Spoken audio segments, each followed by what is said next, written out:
fris en die smaken heel erg lekker. Wat is het die druk?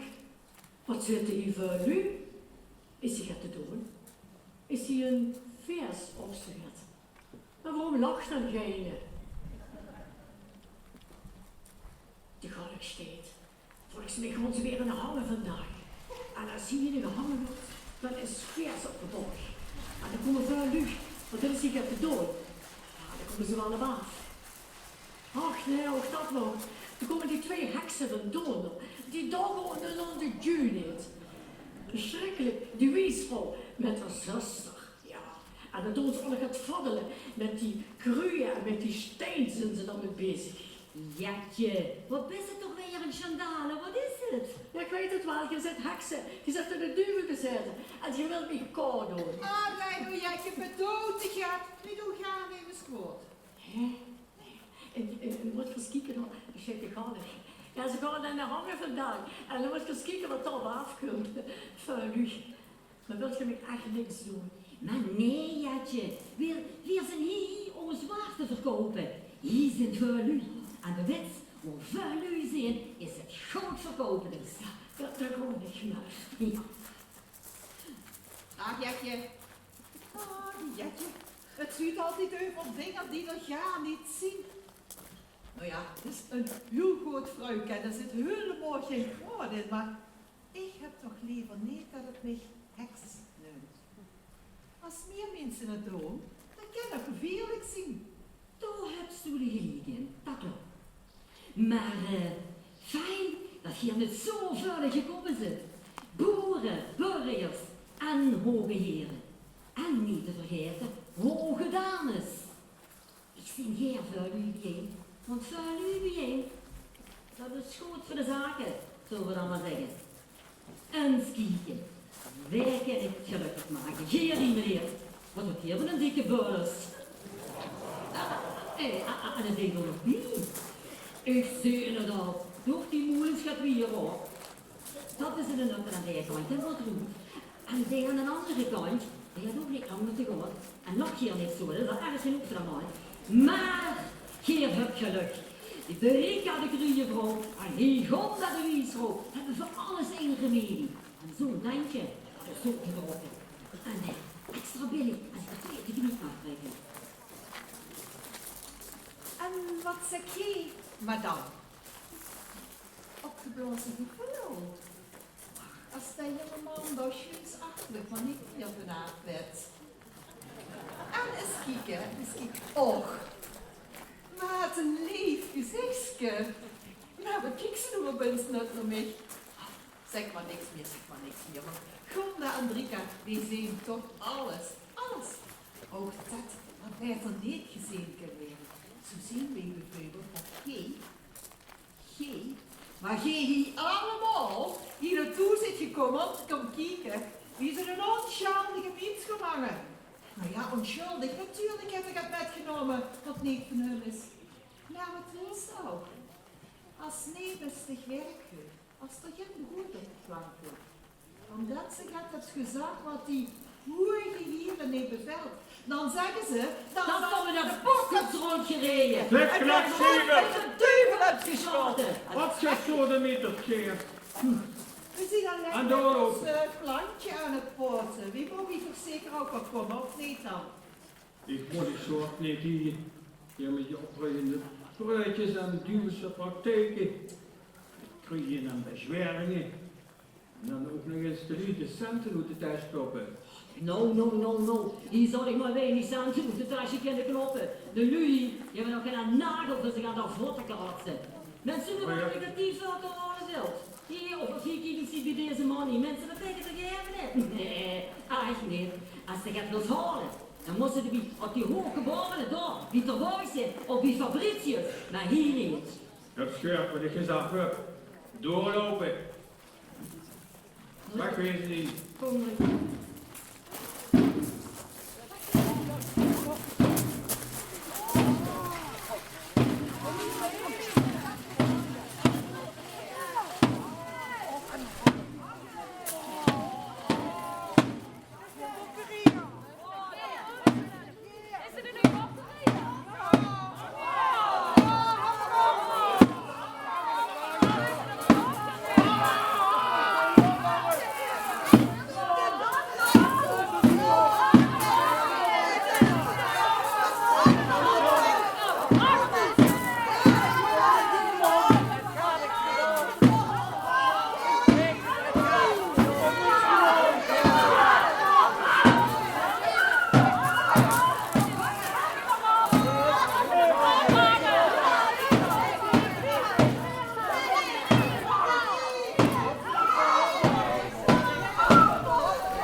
Wilt gij bidden, nu het nog kan? Nee, denk ik maar. Die rieke stinkers voor zomaar weg. Die wordt vooraan in de kerk zitten. Terwijl er voor ons achteraan geen plaats is. Wee u, toon berouw voor uw wandaden. Toon berouw voor het feit dat je een verbond met de duivel hebt gesloten.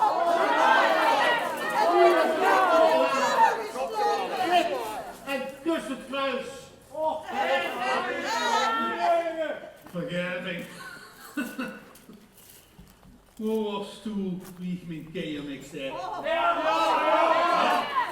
Oorstoel, wie ik mijn eerste vrouw moest begraven, omdat ze die kapot hebben gewerkt op de lijn van Dederen. De kerk is er alleen voor de rieken. De armen die kunnen verrekken. Nu kan het nog. En dan de hemel van dicht te gaan, al die rieke stinkers weer vooraan staan. En dank je. Ga leven naar de hel. Leef voor de hel! Haar krijgt gewoon met de duivel gesloten!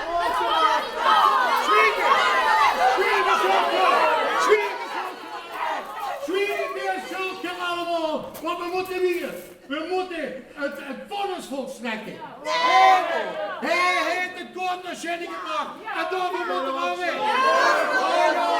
Die man is zo slecht, is niet meer te redden. Zo slecht is hij. Calcanda Genel Vialetti. Juist. Binnenkort staat zij voor een schepper.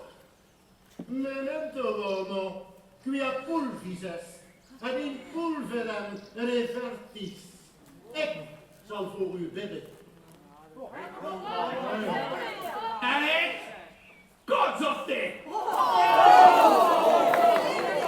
Stevig is te laat, maar hier kan nog wat doen. Kom maar opstaan, oh ja, laat ik tegen dit veranderen. De duivel zit in het mik, de duivel zit in het mik. We beginnen hier met woorden te houden. Hey, stil! Kom je stil moeten zijn. Ik voorspel ik dat het ooit anders zal weren. Dan zal het keer veroordeeld weren. En hoe hap ik voorop? Want ik ken ik vieze, schijnheilige kaarten was hier. Een beetje meer respect voor de ludiebal, ik sta weer, jong, dat mag nog wel. Kom hier, doe niet de kabbel. Ik wil geen kabbel. Ik wil het liever aankijken. Naar mijn gezicht en in de hel. Ik zal nooit vergeten dat zo'n onschuldige man op opkant. En ik op niet de bed te leggen. En wat de hel is in keer. Ik vervlogen! Ik vervlogen! Geef, mijn man, de pap van mijn kenjer. Laat hem leven en was het er alleen maar gaan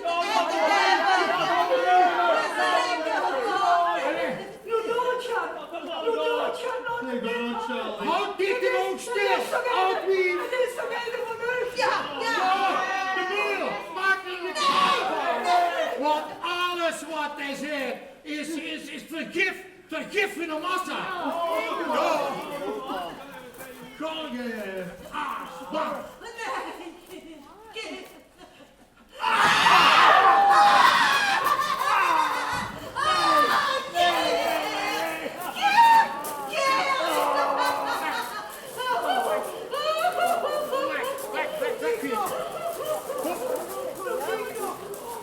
Je had me niet meer.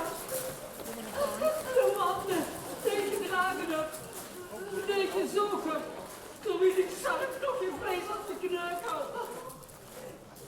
En hier, met een opgesteken zin, geen heilige. Die heb ik ook voor de kern op te spannen van die onzoekers. Bah! En hier durft nog even met de duivel te spreken. Ora, stil maar. Geer is op een beter plaats nu. Wat? zorg heb prima te leven. En ik weet zeker, het is rechtstreeks naar de hemel gaan. De hemel! Ja, Godswin! Heb je toch gehoord wat er tegen pastoor zegt? De hemel, dat bestaat gaar niet. Maar de hel is waar we nu zitten. Voor een paar weken stinkt het voor het zeggen hebben. En daarom nu kunnen verrekken. Schön, Udo, dat weet niet wat ze zeggen. De lieve Heer heeft het zo bestemd. En dan zijn we eenmaal ondergeschikte aan lui die boven andere lui gesteld zijn. Daarvoor zijn te schikken. In de schikke zak, Heer, nooit. Nooit zal ik er in schikken dat lui mag hebben voor andere lui. Omdat sommige lui niet weten wat ze met hun geld moeten doen. En andere lui creperen van hun honger. Dat ze mijn papa hebben opgehangen. Omdat ik het te eten wil pakken. Om ons slecht maag te vullen. Dat is al erg genoeg. Ja, joh. Dat is zo. Je papa niet verkeerd. Die wil alleen maar gaan doen voor zijn gezin. En dat wil je doen tegen het onrecht. Maar die lui wat hem gehangen hebben, die willen dat niet. De rijke boeren, de schout. En niet te vergeten de kerk. Die willen toch alleen maar dat we braaf naar de kerk gingen. En gingen werken voor een hongerlijke. Maar die kerk kon later, zo gezegd, in de hemel gekomen. Wordt zo schoon en geweldig is om te worden beloond. Precies, oma. Pap zei me, verluiden nu. nu stelt dat jong. Je bent zo kwiede museum, en wat ze zeggen, ogen voor dich. De appel valt niet vliet van de boom. Hij is niet te vertrouwen, zus is in een pop, opgestangen en een pak met een duivel gesloten. Precies, dikwijls weet ik al. En dan niet vergeten meneer Pastoor, die heeft het zelf gedaan. Ach, Godswin. Zwieg toch die domme kou. De kou dat wie het verstand hebt. Pastoor, het met van de overdadig gedekte tafels van de rieken. Wil ik even zijn appeltje? Heb je gezien? Weer de hond. Hij is zijn been bewogen en zijn vlucht wiebelde. Hij wilde weggelopen, maar dat ging niet, want hij was vastgebonden. Ik denk dat hij vanaf geen spoor meer heeft gesproken. Is het een zon dat ik dat zeg? Zit je ook al als een man gesproken? Die komen s'avonds met in bed en dan komen die tegen de gaten. En dan hoor je allemaal van die hakken en ik. Och nee, die twee heksen van donder. Ik maak dat ik wegkom. Nou, dan kijken die wel met het koude oog naar me. Zo. En heb je genoten van de terechtstelling? Ja, een volksvermaak nummer 1 in deze tijd. Maar het wordt toch gaat, niet te drinken. Schijnig goed. Gern. Geer moet opgaan. En zijn moeder, zijn vrouw Drika en de 2 kinderen die bleven achter. Ja, zo'n Ties, die heeft er op stenge geaard van zijn vader net gekregen. En dochter Betje, och, als jong meisje kon ze al zien dat het een bloem van een vrouw gezongen werden. Maar ja, of dat in deze tijd nog wel zo'n geschenk is van onze lievenier? Het hoe zo geen met zijn familie had gewoond, dat wordt op plaats van de oorige heren afgebroken. Dan zouden aanslagen zijn beraamd en dan zouden duivels zijn vereerd. Dus Oda met de kinderen en de schoolman, die moesten maar zien dat ze ergens anders een dag boven de kop kregen. Ook in deze tijd is het leren van een vluchteling niet gemakkelijk.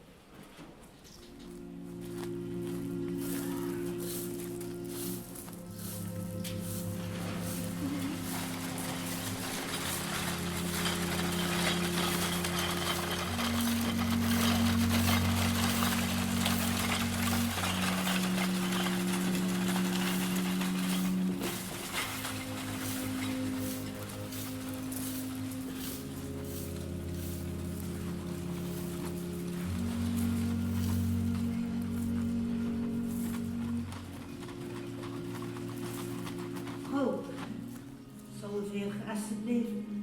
Een paar nachten bij jullie in de zuur kunnen slopen, alsjeblieft. Die kinderen hebben al dagen niks meer gegeten. Hadden nimmer kunnen rusten. 2 nachten, alsjeblieft. Mens maakt dat ze nou weg kunnen, zo verkistig te nou aan. Mijn sticht dat echt niet weet wat ik best.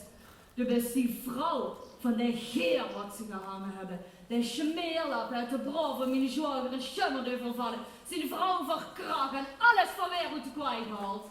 En doe mens dat ik tegen onderdag geef. Maar dan wou mijn heer gaan niet. En wat kunnen die kinderen dan doen? Heb toch een beetje compassie. Alsjeblieft. 2 nachten. Zeg! Ei dan. Zeg! Wat? Hoe leuk dat die vrouw is! Die durft ze te vragen, hè? Wat? Met die bandieten kunnen bieden. Ja, Van die kinderwagen. wij zijn. Dat weet al. Weet je niet wat verkeerd, zus, wie zit er pap? Zeg ik uit! Zeg ik Hey, uit! ik ben zo lang, ja. Met niks gedaan. En wat zou het dan? Kinderen zijn sowieso onschuldig. Wat hun pap ook gedaan zou mogen hebben. Is het niet al erg genoeg dat ze vandaag niet meer hebben gegeten en niet meer hebben kunnen rusten? Dat is te verzwiegen dat we geen dag nog boven de kop hebben. Omdat het gerecht vond dat het duvelsvereerdershoes afgebroken moest worden. Jaag ze weg. Ze drinken de duivel. Allemaal gebroed. Ik heb ze door het veld zien lopen, niet alleen. Ze zweefden door de lucht in de schuine vuur. Ja, ze hadden herbers op de kop. En ze dachten, oh. Ja, Tim. Nee, het is met dich. Het is goed geweest. Maak dat ze de oostkunst, man. Hebben ze het ooit zo zout gegeten? Kom me niet graag machtig om onderdag vragen. De vrouw en de kinderen van een duvels aanbijen. Als ze dat niet gelooft, hij is dat ganse satangebroed uitgeroeid. En ik zeg maar immer zo, als die oude bedorven zijn die goede ook bedorven. Ja, maar hoezo dan? Wat kunnen die kinderen dan aan doen? Nu hört toch het. Arme mens, hoe is het best? Maak nun de Johnse terug in die werkums en gauw bieten. Krijg je biers. Maar ik zei toch zeker niet? Maar nou nog, John, dan wist u dat ik op de vrijdag heb om te loesteren naar de stomme opstandige kalf? Maak dat ze de werkums en dat oordelen over aan pistool, zo je echt dat geleerd hebt. Ik zeg niet. Die geeft op een briefje. Die geeft met de kermis niet weinig. Maar genoeg gekald, hè. Dat zal ook niet, vanzelf, hè. Wordt terug aan het werk, nee? Doe zei het zusje, aan het werk.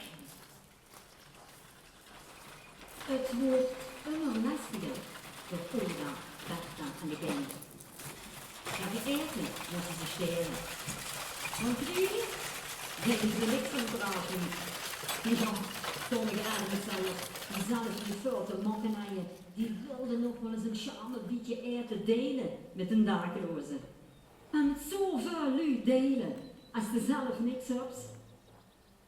Nee, ook in deze tijd hebben we niet veel op met u die op de vlucht zijn. En dan gaat niet met u die in de ogen van de brave burger zich niet aan het wereldlijke en in het bijzonder het kerkelijk gezag houden. Lui hebben zich te volgen naar de orde, zoals meneer Pastoor zei dat onze meneer het zo heeft bestemd. Trouw aan dat wat hun vanaf de kansel verteld wordt. Dienstbaar en trouw. Gans zou werken voor een honger. Maar nou dan doe het. Dan komt het loon voor alle leed hier op aard geleden. Dan komt ze in het paradies. En dan mag ze pap eten met een gouden lepeltje. En de rieken en ook veel geestelijken, die hebben het hier op aard alles uitgeprobeerd, wie dat dan zo'n beetje is. Nou, die kennen het van harte aanbevelen. Dus, help lieve werken. Trouw lieve offeren. Dan komt het allemaal wel goed. Haha, ja. Maar waar pas? Als het doen is. Maar de notabelen, die maken zich toch wel een beetje zorg om de lui die naar de ophanging worden achtergebleven. En zo vond het zeker een dag in Terborg het volgende gesprek plaats. Madame Schallert van Oppendorf, de pastoor. Laat hem beneden. Komt u vader, heer pastoor? Dank u wel. Dag, heer pastoor. En, is de rust weer een beetje wedergekeerd nadat men die bokkerij begraven heeft? Dat, edele vrouwen, kunnen we wel zeggen, ja. Het werd ook tijd dat er een voorbeeld werd gesteld. De wereld wordt steeds slechter door dit soort rabouwen. Notabene de heer vervloeken en trouwzweren aan Beelzebub, de duivel in persoon. Nee, het is goed om zulks met wortel en tak uit te roeien.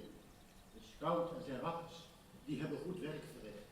Possunt, quia posse videntur. U zult er vast meer van weten dan ik.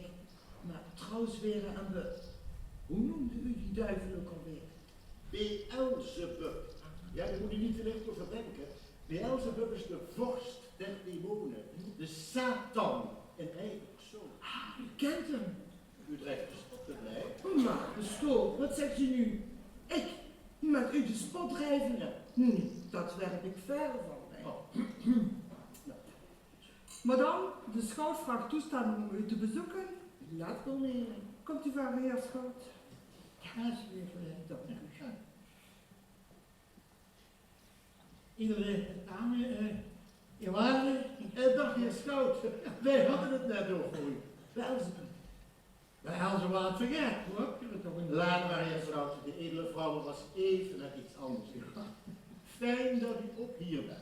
Het lijkt ons juist om de toestanden in ons dorp even te consolideren. Jongen, wacht niet op de zaken kritisch onder ogen zitten. Ik bedoel, er is weer zienbaar weer gekeerd zijn, maar onder de oppervlak bruit toch nog geleden dan. Ik meen die familie van de bokker hier. Ja, die lopen nog steeds rond hier in deze portijen. En ja, die lopen nog altijd rond en ja, dat is niet goed. Maar de meeste lui, ja, zitten ze gelukkig van het goed af. Maar er zit er ook wie, ja, die geven ze onderdag een plek om te shoppen. Ja. Volk van hetzelfde soort. Te beroerd om te werken en om de heilige mis te bezoeken. Maar wel één groot open oor voor de verderfelijke praatjes van het uitschot. En toch denk ik dat wij iets meer menselijk mogen zijn. Dat, edele vrouwen, komt door uw barmachtige, edele inborst. U bent niet bekend met de listen en lagen van het gemene volk. In uw ogen spelen ze de godvrezende, dappere mens. Maar zodra ze hun kans ruiken, vervallen ze tot laaghartigheid. Chi peccaro si fa, illu o mangia. Ja, ben je er over geen enkele zeggen. Nee, maar het is en het blijft algebroed. En toch vind ik dat wij iets meer empathie mogen tonen voor deze mensen. Deze mensen zijn alles wat ze nodig hebben om te bestaan kwijtgeraakt. De zoon, de echtgenoot, de vader en hun huis. Daar komt trouwens een gedachte bij mij op. Oh ja? Een goede oplossing voor alle problemen. Lopen. U hebt toch onlangs die jachtofziener benoemd, die Walter. Lijkt mij een stabiele flinke kerel. Godvruchtig en streng. Kijk maar wat hij met de stropers op uw landgoed heeft gedaan. Wat de laatste derde ook alleen je komt nog nu op 2 krukken. En is doof en eenzie. Zeer Walter verwoord. Maar ja, de man is streng, wel waar ik van. Ja. Heer Schout. Ja. Oh ja. Daar heb ik hem trouwens stevig over onderhouden. Zo hard had hij niet hoeven slaan. Het ging per slotverrekening om een paar konijnen. Jo, en een reen, je was zo nog drachtig, kom je zeggen. Men heeft de handen van andermans eigendommen afgehaald. Maar ook hier geldt, sapiente vince rex, noli vince de ferro. Oh. Haan. Oh ja. Edele vrouwen. Alsjeblieft.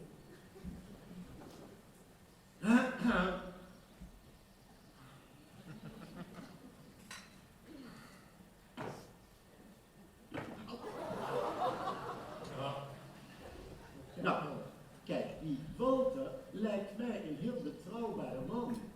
En dan had ik zo gedacht, Walter is weliswaar trouw en rechtvaardig.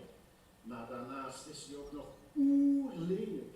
Ja, ik weet het. Het is niet goed om zoiets over één van Schepsen te zeggen. Maar...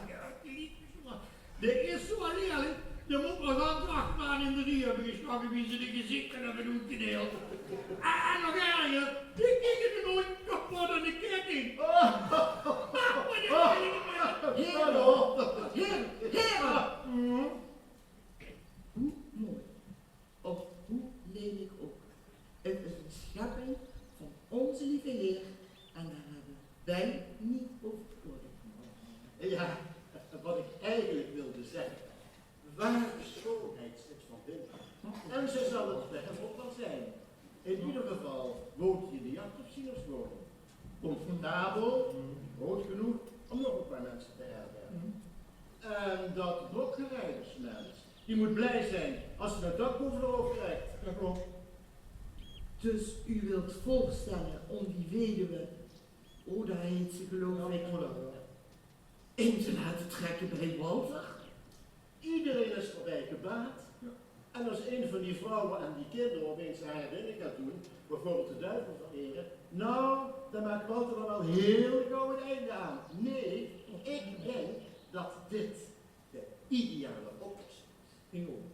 En u denkt dat die arme weduwe zich zomaar in de armen van Walter zal werpen? Ja, maar hele vrouw die heeft een keus. Ze heeft een dag boven de kop, dat is bekend zwinken. En die twee kinderen, die vliegen ook met zijn gek voor me heen gebeurd. Ja, niet voor zichzelf, hè. Maar voor die twee koeten, hè. Ja, die zien er nu wat zijn. Laat staan en ze dadelijk weer terug. Ik denk dat ik er altijd over ga. Ja, ik denk tenslotte kan ze niet langer blijven zwerven met die oude vrouw en die kinderen. Dat houdt ze echt niet lang meer vol. Maar ik heb natuurlijk wel uw toestemming nodig. Want het huis van de jachtofficier is tenslotte uw huis. Niet waar? Klopt, mijn huis. Maar ik heb daar geen goed gevoel bij. Walter doet weliswaar zijn werk goed, maar de rillingen lopen over mijn hele lijf als ik die man zie. Maar ik heb natuurlijk ook zo snel geen andere oplossing. Wellicht kunnen we die dochter hier op de burchtwerk stellen en voor die zoon vinden we ook wel een ontplooiing. Uiteindelijk moeten wij mensen andere mensen helpen, niet waar? Dat klopt. Ik heb dus uw instemming, edele vrouwen. Ja. Mooi. Dat wordt dus een goede oplossing. De zoon, de stoer en jet minder de edele vrouwen worden ontzettend tevreden met zichzelf. Maar vooral voor de geweldige oplossing die ze gevonden hebben. Oda werkte aan de kinderen zo onderdak lieten. Als ze het opstandige fruitjes zouden verkopen, nou dan zou Walter ze dat wel heel gauw afleren. De jachtovzienerswoning, die sowieso goed onderhouden werden. En Walter zou alle vrouwen met de rust laten. Als ze meer eens de barak stook, dan kost je terecht bij zijn eigen. Nu vrouw. Met andere woorden, ze hebben alle problemen in één keer opgelost. Natuurlijk moest meneer Bestoor heel indringend nog eens met Oda kallen. Maar dat wordt dan wat toevertrouwd. Jazeker, want de pastoor had nog zijn eigen mening. Een goddelijk mandaat. Wie hij aan Oda de voordelen opneemde en zeker ook de nadelen, toen koos Oda voor de aangedragen oplossing. De pastoor koos erg goed kallen. Dus Oda koos voor de aangedragen oplossing en ze noemde de lelijkheid van Walter de kou toe in de hol en toch ook wel in de verwachting dat uiteindelijk in elk mens het goed zit. Maar in Walter zit er voor niks goed. Laat me niet op de zaak goed lopen. Bertha die school, die vloekte en die tierde en zei dat ze nog leven dood zou gaan. En de zoon Ties, de smeekte zijn moeder het vooral niet te doen. Ze zouden zich wel redden. Maar Oda die zoog diep in haar binnenste de werkelijkheid.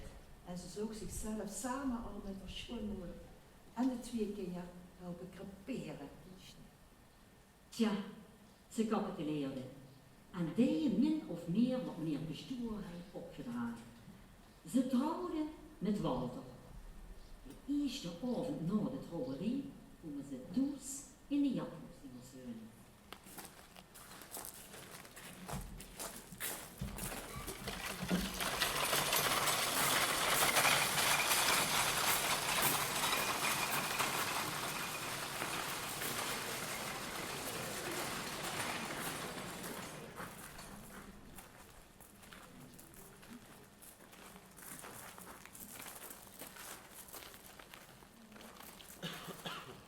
Zo, dan kijk maar eens om je heen. Vanaf nu word je in dit huis. En laat me direct één deel duidelijk maken. Dit is mijn huis. En hier is mijn wilbed. Begrepen?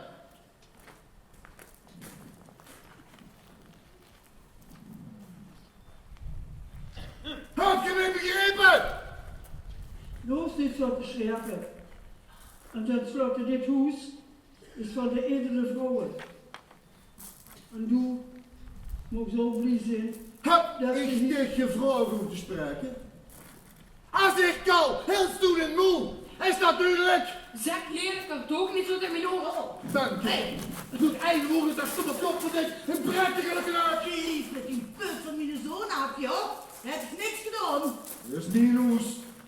Hier bepaal ik wat gedaan en gezegd wordt. Rustig maar. Niks meer, niks minder.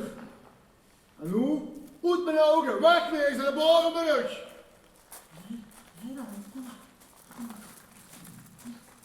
Ja, oh, doe ook. Hoe zwurst u niet veel over, dat beloof ik dich. Hoe rustig.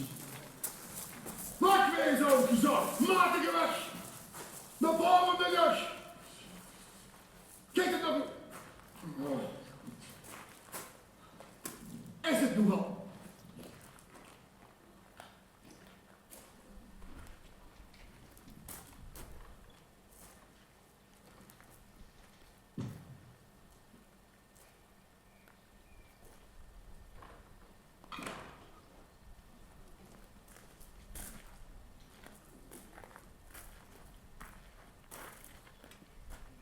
Zo. Zilver om rust. Tijd om je broedsnacht te vieren.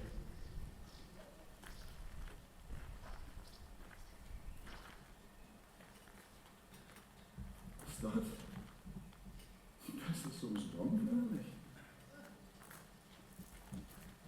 Dat kent ze ook maar beter zijn ook. Doelloos toch trouwen? Daar zijn vanaf aan het bestuur. Daar heeft niet de kop gek gemaakt om dich aan die gebroederen oordag te geven. Dan is het dus geluk. Maar vanaf nu ben ik die jarenmeester. En ik eis onvoorwaardelijke gehoorzaamheid. Geen bruidjes, geen gezever. Doen wat er gezegd wordt. De Christenmachine hield aldags weg. En hoe? Uitkleien! Kan ik even doen? Hier! En hoe? Du bent van weg! En ik wil toch zeker zin hoe je het gezegd. Nou? Vooruit! Uitkleien, oude gezag!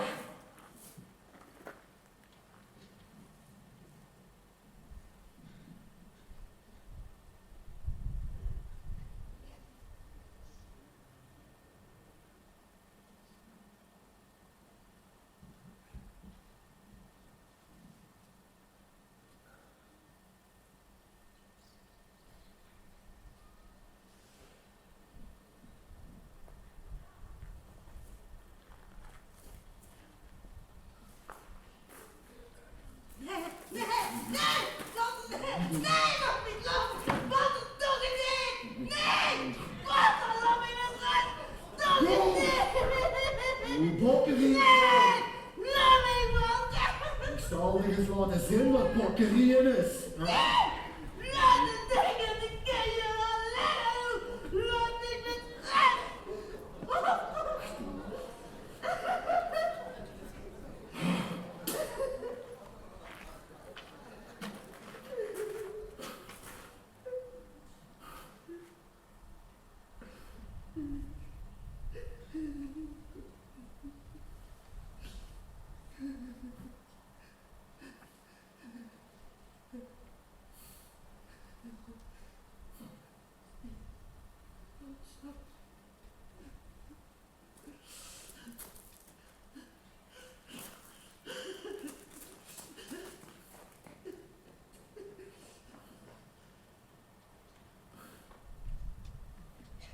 Wacht erop.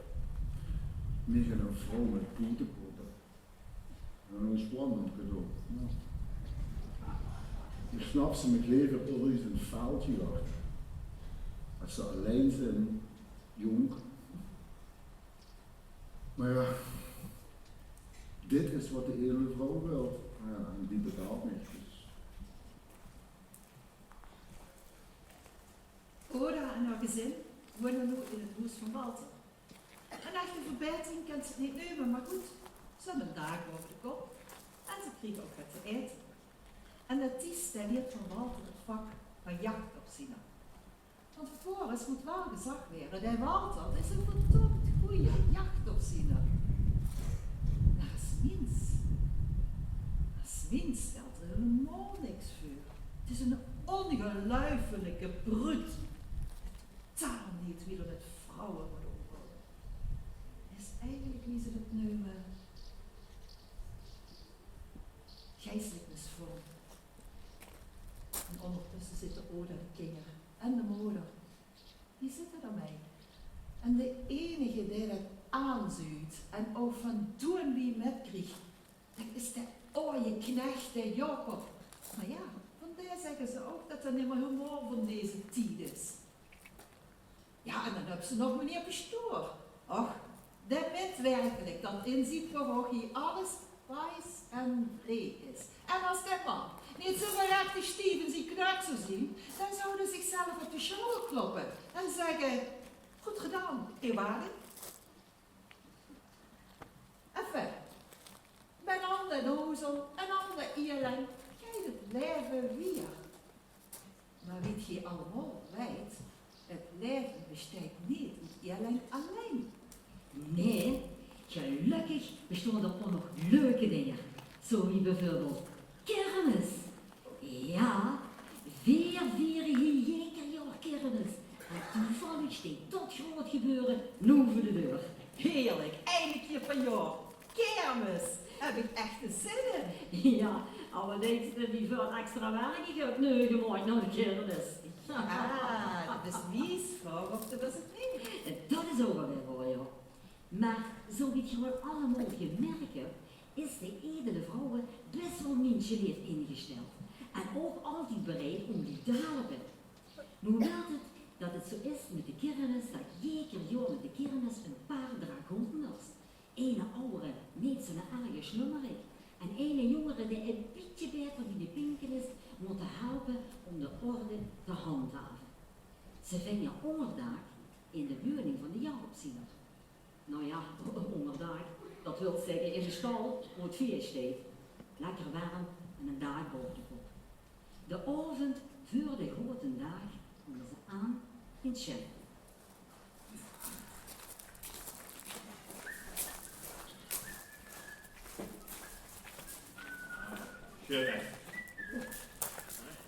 Dan kom ik toch op afstand, Max.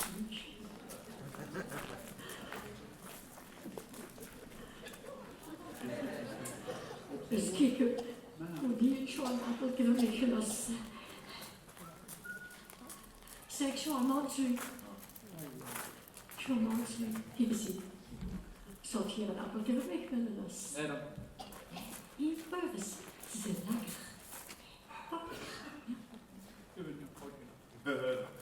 Hij is meer van het vleugel. Ja. Doe maar een appel. Ik heb honger en dorst, dus dat geeft allemaal. Ja, maar dat gaat niet zomaar, hè. Je gaat achter een lekker mulk achter de boom. Ja, jij hebt heel veel mulkjes, kom eens hier. Ik hoef geen mulk, ik ben van weg. Ik hoor geen appel meer en die zijn ondergrond ook. Ik ga nou. Jij hebt heel veel mulkjes. Maak het weg, op. Oh, doe dat nog eens. Maak het nou weg. Nog eens genoeg. Wat is dat? Oh nee, dan doe maar wat. Ja. Jij hebt heel veel een bradje. Ja, jij hebt heel veel een bradje, komt toch jong. Ja. Nee. Maak het weg. Maar jongens, Sean Mansu, hoe gaat je eigenlijk heen? Wat komt je eigenlijk door? Dat vinden we echt nog Walter. We gaan slachten. Nee, de vieze slechte man. Gaat er niet heen, jongens. De dag komt er nog niet in. Doe dat niet. Gaat niet naar de Walter en God zijn met z'n naam. Doe dat niet. Dan zijn we er bang van, ja. 2400. Ja, dat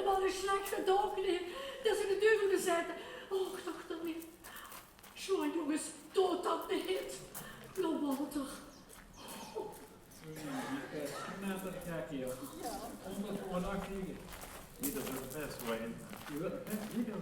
Ja.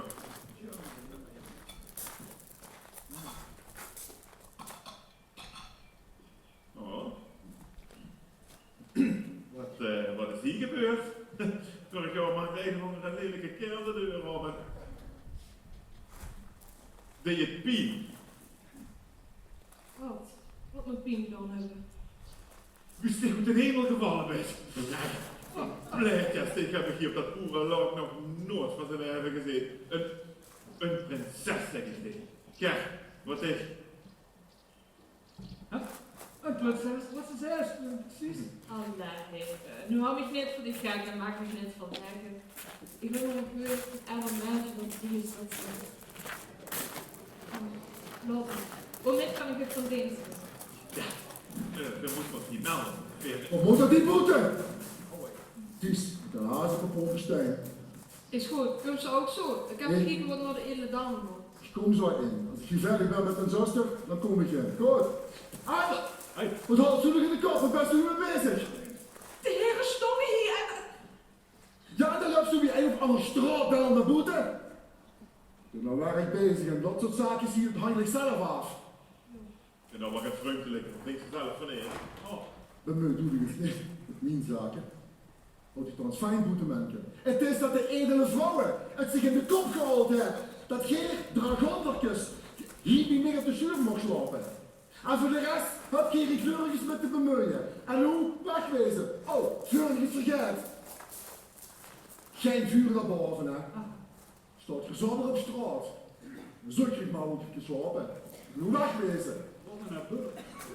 En haal dich maar niks in de kop over dat meisje.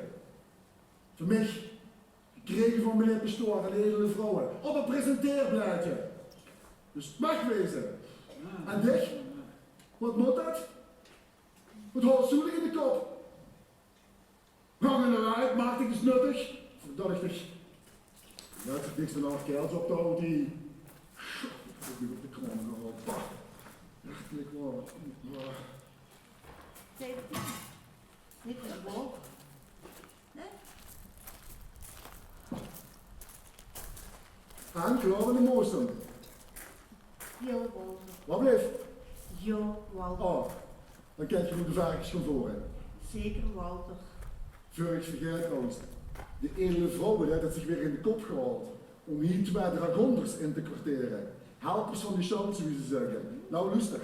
Ik hoef dat volk morgen vroeg niet aan mijn tafel. Duidelijk? Zeker, Walter. Goed. En... Ach, wat ga je dan te maken?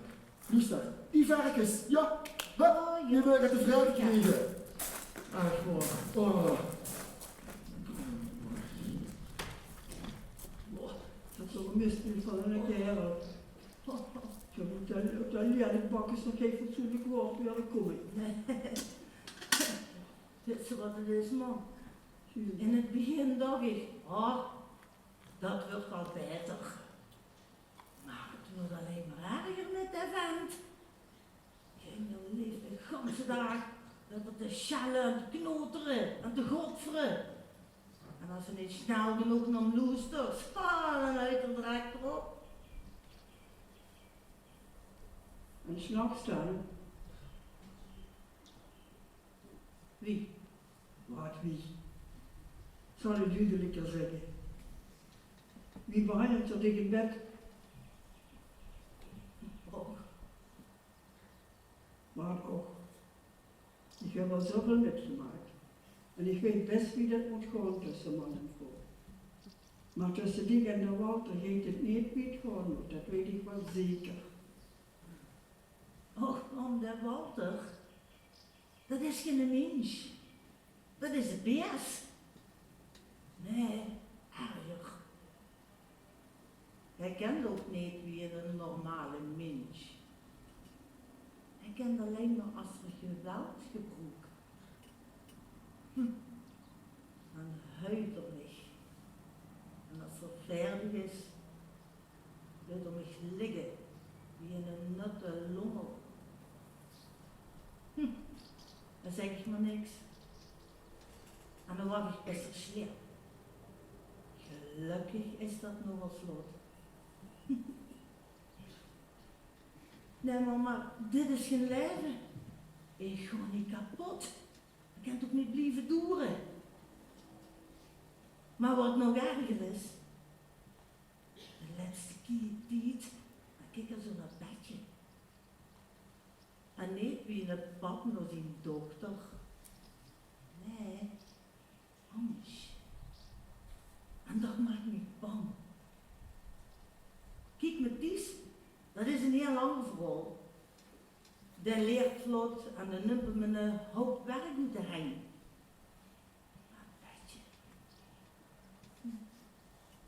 Dreier bestaan met dat idee komen. Daar hou ik geleerd. Maar ja, ik dacht in iedere mens zal wel een beetje goed spreken. Maar in Dam heb ik niks goeds kunnen ontdekken. Dat wordt alleen nog maar erger. Maar nee, misschien het is kermis en misschien kunnen we de airline een beetje vergeten. Jo, en dan wou het bedje en het is heel ver heen.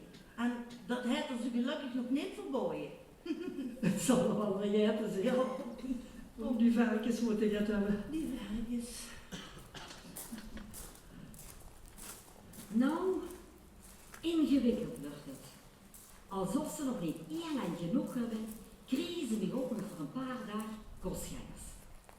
Weet je, als het kermis is in een dorpje hier, dan willen de nu nog wel eens goed uit de band springen. Ja, veel te lachen, dat is ook de rest van het jaar ook niet. Dus met de kermis, nu hebben de ingekwartierde dragonders honger weer een beertje.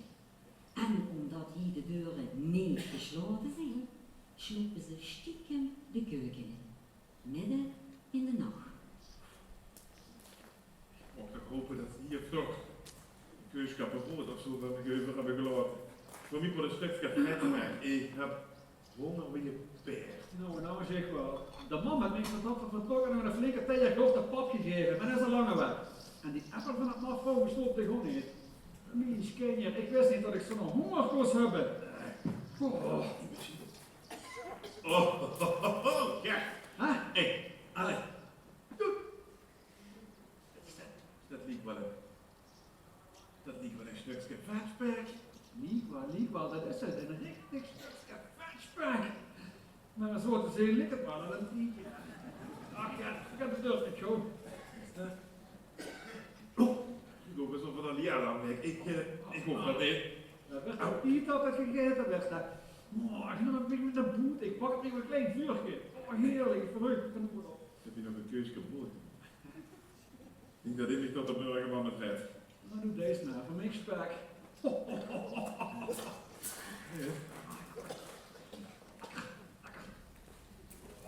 En zo gaan ze de boete toe. Te knauwelend op dat stukje brood.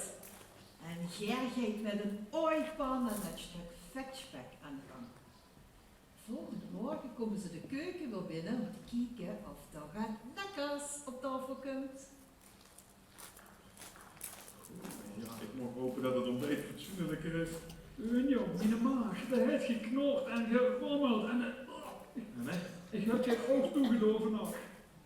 En dat is dan misschien toch dat stukje vetspek geweest, niet? Ja, mensen. Ja. Het smaakt ook erg galsterig, dat zal ik eens zeggen.